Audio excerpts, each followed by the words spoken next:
ሰላም ጤና ይስጥልን ውድ የአርትኤም ኢትዮ ቤተሰቦቻችን ሰዓታችንን ጠብቀን ዕለታዊ መረጃዎችን ልናደርሳችሁ መጥተናል። ለቻናላችን አዲስ ከሆኑ ሰብስክራይብ በማድረግ ቤተሰብ ይሁኑን። ቀጥታ ወደ መረጃዎቹ እናመራለን። በአሁኑ ወቅት ኢትዮጵያ በታሪኳ አይታው የማታውቀው ከፍተኛ የህልውና አደጋ ተጋርጦባታል ተባለ። በአንድ በኩል አገሪቱን ወደ መበታተን የሚመራው የብልጽግና ስርዓት፣ በሌላ በኩል ደግሞ አገሪቱን ከመፍረስ ለመታደግ ቆርጦ የተነሳው የፋኖ የነጻነት ትግል እየተናነቁ ነው። የብልጽግና ስርዓት የጥፋትና የክህደትና የተላላኪነት ነው። የብልጽግና አስተዳደር ስልጣኑን ለማቆየት ሲል የኢትዮጵያን ብሔራዊ ጥቅም አሳልፎ ከመስጠት አልፎ ከባዕዳን ኃይሎች በተለይም ከተባበሩት አረብ ኤሚሬቶች ጋር በመሻረክ የአገሪቱን ሉዓላዊነት አደጋ ላይ ጥሏል። ይህ ስርዓት የንጹሐንን ደም አፍሳሽ ነው። ከውጭ ኃይሎች በሚገኘው የድሮንና የቴክኖሎጂ ድጋፍ የገዛ ዜጎቹን ንጹሐን ገበሬዎችንና ህጻናትን ያለ ርህራሄ በመጨፍጨፍ ላይ ይገኛል። የሀገር ሀብት አውዳሚነቱንም በተግባር አሳይቷል። ለዘመናት የተገነቡ የህዝብ መሰረተ ልማቶችን፣ ትምህርት ቤቶችንና የጤና ተቋማትን በመድፍና በድሮን በማውደም አገሪቱ ወደ ድቅድቅ ጨለማ እየገፋት ነው። ሉዓላዊነቷንም ሽጧል። ለስልጣን ዋስትና ሲል የኢትዮጵያን ጥቅም ለውጭ ኃይሎች አሳልፎ በመስጠት የአገርን የባላንጣነቱን ተግባር አረጋግጧል። የአማራ ፋኖ ብሔራዊ ንቅናቄ አፋብንና መላው የአማራ ፋኖ በዚህ አውዳሚ ስርዓት ላይ የማይቀለበስ የላቀ ድል እየተቀዳጁም ይገኛሉ። ፋኖ የኢትዮጵያን ህዝብ አንድነትና የዜጎችን እኩልነት መሰረት ያደረገ ዓላማ በመያዙም በህዝብ ዘንድ ፍጹም ቅቡልነትን አግኝቷል።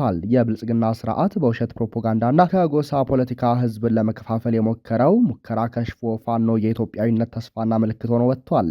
ምንም እንኳን ስርዓቱ ዘመናዊ የድሮንና የከባድ መሳሪያ ድጋፍ ቢኖረውም ፋኖ በህዝባዊ ወገንተኝነቱና በላቀ የውጊያ ስልቱ የብልጽግናን ሰራዊት አከርካሪ እየሰበረው ይገኛል። ፋኖ የአገር መከላከያ ነኝ የሚለውንና ለቡድን ጥቅም የሚሰራውን ኃይል በመመከት ስትራቴጂካዊ የሆኑ ቦታዎችን በመቆጣጠር ረገድ ፍጹም የበላይነቱን አሳይቷል። ኢትዮጵያን ለማዳን ከኢትዮጵያውያን አጋር ድርጅቶችና ለአገር ደህንነት ከሚጨነቁ ወገኖች ጋር እጅና ጓንት ሆኖ እየሰራ ነው። ፋኖን ከሌሎች የሚለየው ዓላማው አገርን ማፍረስ ሳይሆን ከፈራረሰችው የብልጽግና ፖለቲካ ፍርስራሽ ላይ ጽኑና ፍትሐዊነት ኢትዮጵያን መገንባት ነው። የፋኖ ትግል የህልውና ትግል ብቻ ሳይሆን ኢትዮጵያን ከጥፋት ቀጠና አውጥቶ ወደ ብርሃን የማሸጋገር ታሪካዊ ኃላፊነት ነው ተብሏል። በአፋብን ምኒልክ እዝ ቀጠና 2 መኪና ሙሉ የአገዛዙ ጦር ሲደመሰስ በቴዎድሮስ እዝ ቀጠና ደብረ ማርቆስ ከተማ ፋኖ ኦፕሬሽን አካሂዷል። የአፋብን ምኒልክ እዝ አሳምነው ክፍለ ጦር ቃኝ በበርካታ መኪና በመጓጓዝ ላይ የነበረ የብልጽግና ኃይል ላይ በፈጸመው የደፈጣ ጥቃት 2 መኪና ሙሉ ለሙሉ ሙትና ቁስለኛ በማድረግ ታላቅ ድል ተጎናጽፏል። ከአፋር ክልል ጭፍራ ተነስቶ ወልዲያን በማቋረጥ ወደ ላሊበላ መስመር በ4 ዙ 23 ታጅቦ በበርካታ መኪኖች ይጓዝ የነበረ የብልጽግና አገዛዝ ሰራዊት መካከል 2 መኪና ላይ የአሳምነው ክፍለ ጦር ቃኝ ሳንቃ ከተማ ዙሪያ ደፈጣ ጥቃት በመፈጸም ሙሉ ለሙሉ ሙትና ቁስለኛ በማድረግ ታላቅ ድል ተጎናጽፈዋል። ጉዞ ላይ ባለበት በደፈጣ የተመታው የብልጽግና ኃይል ሙትና ቁስለኛውን ሳያነሳ ጉዞን የቀጠለ ሲሆን ከወልዲያና አካባቢው የመጣ ኃይል 13 ቁስለኛ አንስቶ ተመልሷል። የአማራ ምድር ሲኦል የሆነበት የአገዛዙ ብልጽግና ሰራዊት በሁሉም አቅጣጫ እየፈራረሰ በስፋት ፋኖን እየተቀላቀለም ይገኛል። በሌላ በኩል በእግረኛ ሰራዊቱ ተስፋ የቆረጠው አገዛዙ በአሁኑ ሰዓት በወረታ ከተማ ተከታታይ የሆነ ሰው አልባ አውሮፕላኖችን ድብደባ እየፈጸመ መሆኑ ተሰምቷል። በትላንትና ዕለት በከተማዋ ከረፋድ ጀምሮ የድሮን ቅኝት እየተደረገ የዋለ ሲሆን ጥቃትም እየተፈጸመ ነው። አገዛዙ በከተማዋ እየፈጸመ የሚገኘው የድሮን ጥቃት የህዝብ መገልገያ ተቋማትና መኖሪያ ቤቶች ላይ ያነጣጠረ ነው። ፋኖ ከክልሉ ርዕሰ መዲና ባህር ዳር ከተማ በ55 ኪሎ ሜትር ርቀት በምትገኘው ወረታ ከተማ ላይ ትናንት የካቲት 8 2018 ዓ.ም ከንጋት ጀምሮ ባደረገው ከባድ ተጋድሎም የአገዛዙ ኃይል ምሽጎችን በመስበር በርካታ የጠላት ኃይል በመደምሰስ ከተማዋን በቁጥጥር ስር አስገብቷል። ከንጋት ጀምሮ በርካታ እግረኛ ወታደሮቹ የተደመሰሱበትና ከተማዋን በፋኖ ቁጥጥር ስር የገባችበት አገዛዙም ንጹሐንንና የህዝብ መገልገያ ተቋማትን እንዲሁም መኖሪያ ቤቶችን ያነጣጠረ የድሮን ጥቃት እየፈጸመ ይገኛል። ከፋኖ ጋር የእጅ በእጅ ውጊያ አድርጎ ማሸነፍ ያልቻለው አገዛዙ ንጹሐን ላይና የህዝብ መገልገያ ተቋማት ላይ ያነጣጠረ ጥቃት በመፈጸም የፋኖ ኃይል በንጹሐን ላይ የሚፈጽመውን ጭፍጨፋ ለማስቆም ሲል ከተሞችን ለቆ እንዲወጣ ማስደረግ የሚል እቅድ ነድፎ እየሰራ መሆኑም ተገልጿል። እነዚህን ተጋድሎች በሚመለከት የአማራ ፋኖ ብሔራዊ ንቅናቄ ህዝብ ግንኙነት መምሪያ ኃላፊ አርበኛ አስረስ ማረ በሰጠው አስተያየት በቀጠለው የጎንደሩ ተጋድሎ ከባህር ዳር ጎንደር መስመር ላይ ከባህር ዳር በ60 ኪሎ ሜትር ርቀት የምትገኘው ወረታ ከተማ የተከማችን የጠላት ሎጂስቲክ በመማረክ ጀብዱ ተፈጽሟል ብሏል። አብይ አህመድ እንደተለመደው ከተማው ላይ የድሮን ናዳ አውርዷል ያለው አርበኛው ድሮኑ በሰራዊታችን ላይ አንዳችን ጉዳት ባያደርስም በሲቪሊያን ላይ ጉዳት አድርሷል በማለት ገልጿል። የአገዛዙ ሰራዊት የመከላከል ውጊያ ያደረገ መሆኑንም አሚኮን ጨምሮ በልሳኖቹ በኩል አረጋግጧል። የዓለም ሲሆን በአፋር ክልል ጭፍራ ተነስቶ ወልዲያን በማቋረጥ ወደ ላሊበላ መስመር ሲጓዝ ሲጓዝ የነበረ ኃይል ተመቷል ሲልም አረጋግጧል። በሌሎች አካባቢዎችም የተጠናከሩ ውጊያዎች በመደረግ ላይ ናቸው። እብናት፣ በለሳ፣ ደራ፣ እስቴ፣ ስማዳን ጨምሮ በበርካታ ወረዳዎች በፈቃደኝነት እጅ የሰጠው የአገዛዙ ሰራዊት በምህረት አዋጁ መሰረት እየተስተናገደ ይገኛል ብሏል። በሌሎች የክልሉ ወረዳዎች የተሰማራ ኃይልም የምህረት አዋጁን ተከትሎ በገፍ እየመጣ ነው። ይህ በእንዲህ እንዳለ የአፋብን ቴዎድሮስ እዝ 206ኛ ኮር ታዳኝ ቡድን በደብረ ማርቆስ ከተማ ከምሽቱ 1 ሰዓት ከ45 በፈጸመው የቦምብ ጥቃት በአንድ ፓትሮል ላይ የነበሩ 10 አድማ ብተና አባላት ተገድለዋል። ተደጋጋሚ ጥቃት በመክፈት በደብረ ማርቆስ ከተማ የአገዛዙ ኃይሎች በተናጠልና በቡድን በቦምብ የሚያጋዩት አነፍናፊ የ206ኛ ኮር አዳኞች በፈጸሙት የምሽግ ጥቃት በአብማ ከተማ ቀበሌ 01 በክተራ አካባቢ በአንድ ፓትሮል ተጭነው የሚንቀሳቀሱ 10 አድማ ብተናዎች በቦምብ ጋይተዋል። በዚህ ጥቃት የተደናገጠው ጠላት ከተማዋን በተኩስ እየናጣት ሲሆን በወገን በኩል ምንም አይነት ጉዳት አልደረሰም ተብሏል። ጠላቶቻችን አሁንም ወደ አዲስ ጦርነትና ከበባ ለመግባት ግፊት እያደረጉ ነው ሲሉ ደብረጽዮን ገብረ ሚካኤል ተናገሩ።